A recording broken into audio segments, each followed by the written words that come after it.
We are just under 11 months away from the release of Star Wars Episode 9 by writer and director J.J. Abrams and Chris Terrio. This is Mike Zero. If you guys are new to the channel, do make sure to subscribe to see future Star Wars content. Now, one thing that a lot of people are really looking forward to seeing in this film is, of course, exactly how J.J. Abrams is going to connect this film to both the prequel and original trilogy era, as well as the Old Republic and Star Wars Rebels. Now, these past couple of weeks or so, we've been learning a whole lot more about this film when it comes to some of the set leaks, the set designs, the concept art and storyboard descriptions, etc., one of which has all to do with connections to the Old Republic era, specifically a description of Rey inside of a Sith temple. It's described that the temple Rey is in has many mosaics on the ground and lava falls, with ancient runes surrounding them. It's described as a temple that dates back to the days of the Old Republic. Another goes over Kylo Ren inside of his chambers, where it's explained that just like Luke, Kylo owns a couple of kyber crystal fragments that belong to Jedi Crusaders, some of which are red and blue, that also date back to the Old Republic era. It's described that Luke gave some of the fragments to Ben before he turned to the dark side, and Luke kept one for himself, the one that was seen in The Last Jedi. Lastly, a description of Rey holding a scroll of sorts inside of the temple that is said to have been written by a Sith Lord from the Old Republic days. So this is where things get very intriguing, for sure. Now, if we look at everything involving Episode 9, we do know that J.J. Abrams really wants to create all of these different connections to the prequels, the originals, Star Wars Rebels, and now even the Old Republic era.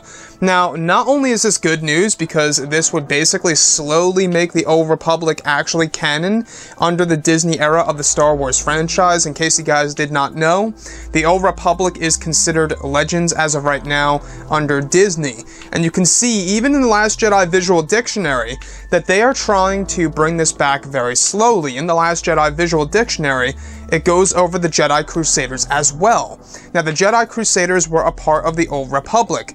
Now, what I find very intriguing is how Kylo Ren actually owns a couple of kyber crystal fragments, ranging from blue to red, just like the one Luke owned in The Last Jedi. If you look closely in The Last Jedi, there is a sequence in which you do get to see that kyber crystal fragment of his that's in the form of a necklace. That actually does date all the way back to the Jedi Crusader days, which, of course, is indeed during the days of the Old Republic. Now, I want to go over this Sith temple that a lot of people have been talking about for quite a number of months now. A lot of people have been talking about the Lost City. That was actually an original concept from The Force Awakens that never made it to the final cut of the movie, that will be making its way into Star Wars Episode 9. Now, you can tell that JJ is really trying to implement a lot of original ideas and concepts from Episode 7 that he couldn't insert into that film, and will be inserting it into Episode 9. So, I believe that the Lost City is indeed associated with this Sith temple that is being described to have a lot of lava falls and ancient runes surrounding it. Since the Lost City is based underneath the surface of a mysterious world, I believe that is exactly where this is. Now, the next thing that I do want to go over that finds, a lot of people very curious about this is, of course, the ancient scrolls that are written by the ancient Sith Lords. Now, one of which Rey is holding as she goes into the actual ancient Sith temple, in which it was written by an ancient Sith during the days of the Old Republic.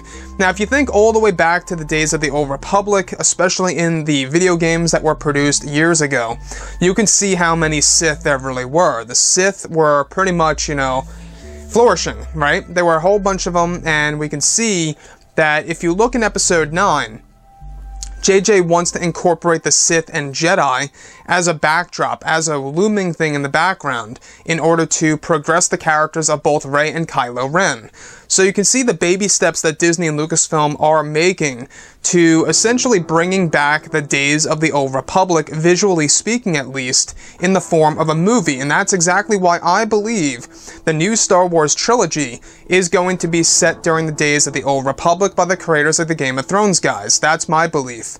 Everything is pretty much pointing in that direction as of right now, and it's something that a lot of hardcore fans are really requesting to see on the big screen. I know some of you guys out there may not be excited about something like that. That's perfectly fine. Everybody has their own opinions and all. But if we look at Rey and Kylo Ren, they will be going on these different adventures in the film that actually do bring them on different paths and pretty much these different interactions with Jedi and Sith relics and artifacts that date all the way back to the age of the Old Republic. Anyways, guys, drop a comment below. Let me know what you think about all of this in the comments. And if you guys did enjoy the content for today, do make sure to drop a thumbs up on this video to support the channel. I thank you all so very much for the kind support, and I'll catch you guys next time.